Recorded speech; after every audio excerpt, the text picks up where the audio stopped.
Good morning, Class-8th. Students, we are on chapter number 4, Tribals, Decus and the Vision of a Golden Age, and we have discussed some topics regarding this chapter, and the topics are the introductory part and जो बिरसा थे उनके बारे में हमने देख लिया था।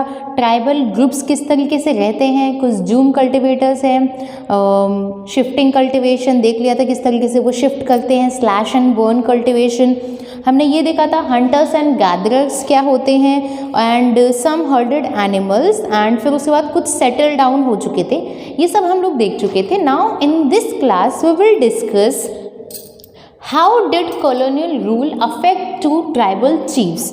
जो आदिवासी हैं, आदिवासी मुखिया हैं, उनकी लाइफ को किस तरीके से colonial rule means britishers India आ चुके हैं, उनकी प्रेजेंस किस तरीके से ट्राइबल चीफ्स को अफेक्ट कर रही है, that we will discuss. So let's start with the first point which is What happened to the tribal chiefs? First of all, जो इसके बारे में दिया गया इस पॉइंट के बारे में डिस्कशन है, that we have to start. The lifes of tribal groups change during British rule. Let us see what these changes were. जैसे ही ब्रिटिशर्स इंडिया आ चुके होते हैं तो इनकी लाइफ्स जो है बिल्कुल चेंज हो जाती है। तो हम देखते हैं किस तरीके से चेंज होती है। फर्स्ट पॉइंट है what happened to tribal chiefs. Before the arrival of British, in many areas the tribal chiefs were important people. जिस तरीके से मुखिया होते हैं, ज़मींदार होते हैं, उनके पास बहुत सारी ज़मीनें होती हैं एंड वो गांव में एक मेन जगह, एक मेन पोजीशन रखते हैं। उनकी हवेलियाँ भी बहुत बड़ी बड़ी होती हैं। तो जैसे हम कभी गांव में जाते हैं तो ये कोई बड़ी हवेली हुई, ये तो मुखिया की हवेली है, तो ज़मींदार की हवेली हो, बाकी लोगों के जो घर होते हैं वो बहुत छोटे छोटे होते हैं। तो यहाँ बात की जा रही है कि जो ट्राइबल चीफ्स थे उनकी इम्पोर्टेंस थी कब, ब्रिटिशर्स के आने से पहले। They enjoyed a certain amount of economic power and had the right to administer and control their territories.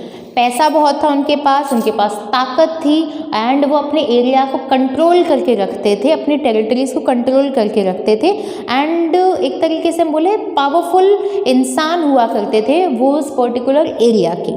In some places they had their own police and decided on the local rules of land and forest management. उनकी खुद की police, जैसे हम बोलते हैं कि ये area है, ये पूरा एरिया है, उसमें ये ज़मींदारों की ज़मीनें हैं, उसके अंदर लोग काम कर रहे हैं, उनकी खुद की पुलिस है जो ये देखेगी किस ज़मीन पे कौन इंसान काम कर रहा है, फॉरेस्ट मैनेजमेंट उनके अंडर में है, लोकल रूल्स ऑफ लैंड, किस ज़मीन पे किसका अधिकार है, वो सारी की सारी वैसे ज़मीनें तो इन पावरफुल इंसानों के हाथ में हुआ करती थी।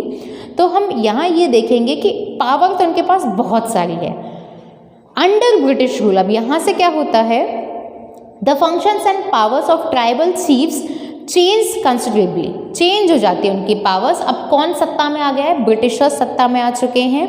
दे were allowed to keep their land titles over a cluster of village and rent out lands, but they lost much of their administrative powers and were forced to follow laws made by British officers in India. मतलब कुछ उनसे powers, उन्हें कुछ तो दी गई हैं, आप ज़मीन रखें और उन पर कुछ उगाएं, क्लस्टर्स ऑफ विलेजेस हैं उनके पास, रेंट पे दे सकते हैं, बट फिर भी उनसे मीन्स ट्राइबल चीफ से बहुत सारी पावर, एडमिनिस्ट्रेटिव पावर जो पहले थी ब्रिटिशर्स के आने से पहले वो ले ली जाती है। कुछ लॉज बना दिए जाते हैं, कानून बना दिए जाते हैं जो ब्रिटिशर्स के अंडर में उन्हें फॉलो करने ही पड़ेंगे।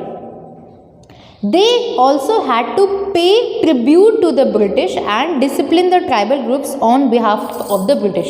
अब ज़मीन तो हमारी है, ब्रिटिश हम पर राज कर रहे हैं और हम पर राज करने के बदले हमें उन्हें ट्रिब्यूट पे करना पड़ता है। एक तरीके से हमें ब्रिटिशर्स को टैक्स देना पड़ता है और सारा का सारा एडमिनिस्ट्रेशन देखना पड़ता है on the behalf of the British. मतलब हम इस पर्टिकुलर एरिया में रह रहे हैं, जैसे ये कोई ट्राइबल ग्रुप है, ठीक है, ये इसका मुखिया है। अब यहाँ पर ब्रिटिश ने आकर क्या कर लिया, एक तरीके से इस पूरी जगह को ऑक्यूपाई कर लिया, ठीक है। अब ये ज़मीन किसकी हो गई, ये पूरा एरिया हो गया ब्रिटिशर्स का। तो ट्राइबल्स क्या करेंगे, ब्रिटिशर्स को टैक्स देंगे और ये पूरा का पूरा एरिया किसके बिहाफ में, मतलब किसकी देख रेख में ये लोग देखेंगे, ब्रिटिशर्स की। हुकूमत ब्रिटिशर्स की है, पैसा ब्रिटिशर्स को दिया जा रहा है और देखभाल किसके लिए की जा रही है, ब्रिटिशर्स के लिए की जा रही है।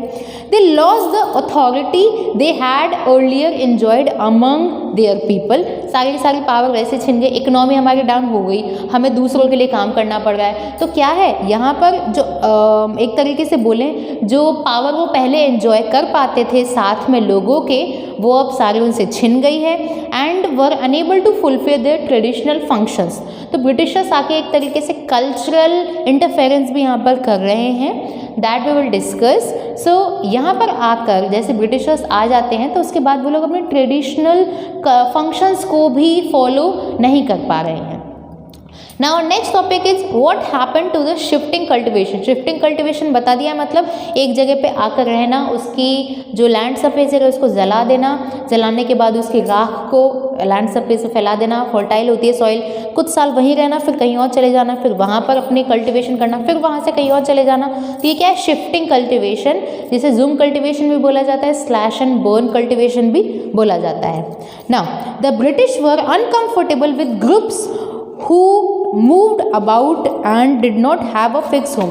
शिफ्टिंग कल्टिवेशन का मतलब ये है कि एक जगह से दूसरी जगह घूमा जाए, पर ब्रिटिशर्स को बिल्कुल पसंद नहीं था इन लोगों से, मतलब इन लोगों को ये पसंद नहीं करते थे जो एक जगह नहीं रहते, घूमते रहते एक जगह से दूसरी जगह, जिनकी कोई फिक्स होम नहीं है। They wanted tribal groups to settle down, वो चाहते थे कि जो जनजातियाँ हैं ना वो सेटल डाउन हो जाए, एक जगह से दूसरी जगह घूमे नहीं, एंड वो पीजेंट्स कल्टिवेटर बन जाएँ, उनके अंडर में काम करें। सेटल्ड पीजेंट्स मतलब जो किसान हैं, सेटल्ड किसान हैं, were easier to control and administer than people who were always on the move. एक जगह से दूसरे जगह वाले घूमने वाले इंसानों पे हम कंट्रोल नहीं कर सकते, आज यहाँ है कल वहाँ होगा, अब वहाँ पे थोड़ी जाएंगे हम कंट्रोल करने। तो जो एक जगह सेटल डाउन हो चुके हैं उन पर कंट्रोल करना आसान है। तो ये लोग यही चाहते थे कि ये लोग एक जगह से दूसरी जगह नहीं घूमें, एक ही जगह पर बैठ कर अपनी खेती करें। The British also wanted a regular revenue source of the state for the state।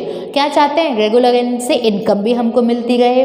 So they introduced land settlements, that is they measured the land, defined the rights of each individual, जो कि हम लोग previous classes में पढ़ चुके हैं किस तरीके से इन लोगों ने टैक्स लगाने शुरू किए थे। बहुत सारे लोगों के, ब्रिटिशर्स के नाम भी हम लोगों ने पिछली क्लास में देखे थे।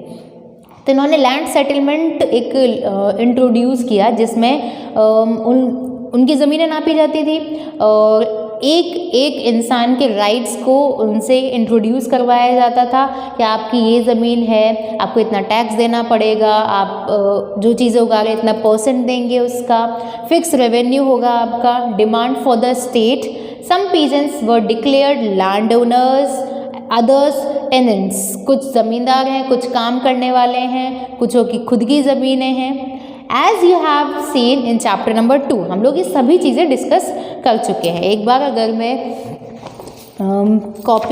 अगर इस पेज को रिवाइंड करके बताऊं तो हम लोगों ने पिछली क्लासेस में लोगों के नाम के साथ ये सारी चीज़ें देखी थी।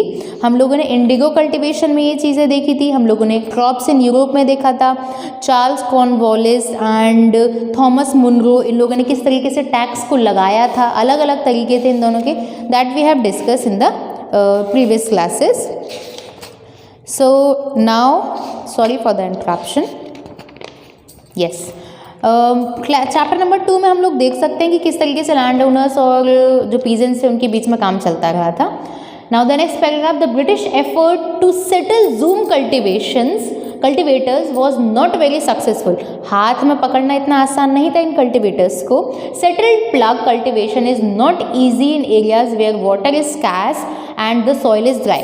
अब आप जूम कल्टिवेशन इसलिए करते हैं क्योंकि एक जगह पे जो मिट्टी की फर्टिलिटी है, सॉइल की फर्टिलिटी, वो ख़त्म हो गई है, क्योंकि यहाँ पर पानी की कमी है, जो ज़मीन है वो सूखी है, इसलिए तो वो लोग एक जगह से दूसरी जगह जा रहे थे। तो इसीलिए सेटल प्लग मतलब एक जगह पे आप बस जाओ, ये चीज़ें यहाँ पर पॉसिबल नहीं हो सकती थी क्योंकि आपकी मिट्टी सूखी है, पानी की कमी है। In fact, zoom cultivators who took to plug cultivation often suffered since their fields did not produce good yields। अगर जो जूम कल्टिवेटर्स हैं वो अगर एक ज़मीन पर उगा भी रहे चीज़, ज़रूरी नहीं है कि वो सक्सेसफुल ही हो जाए, कभी कभी फेलियर्स भी हो जाते थे, उनकी जो कल्टिवेशन है वो सही से नहीं होता था।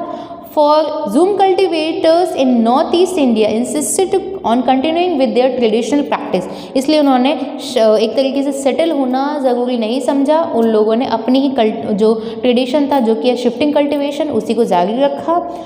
Facing widespread protest, the British had to ultimately allow them to right to carry on shifting cultivation in some parts of the forest. और इस बात का बहुत विरोध हुआ कि आप हमें एक जगह ही क्यों रखना चाहते हैं, जब वहाँ जो सॉइल है वो सही नहीं है, पानी नहीं है, तो हम रह के क्या करेंगे। तो इस बात के रिगार्डिंग जो एक जगह पे बसने वाला सेटलमेंट जो ब्रिटिशर्स ने किया था उसके रिगार्डिंग प्रोटेस्ट होते हैं, एंड एक तरीके से ब्रिटिशर्स को बाद में इनकी बात माननी पड़ती है कि ठीक है आप फॉरेस्ट के कुछ एरियाज में शिफ्टिंग कल्टिवेशन कर सकते हैं। So by this class we have completed 2 topics, and in the next class we will discuss forest laws and their impact.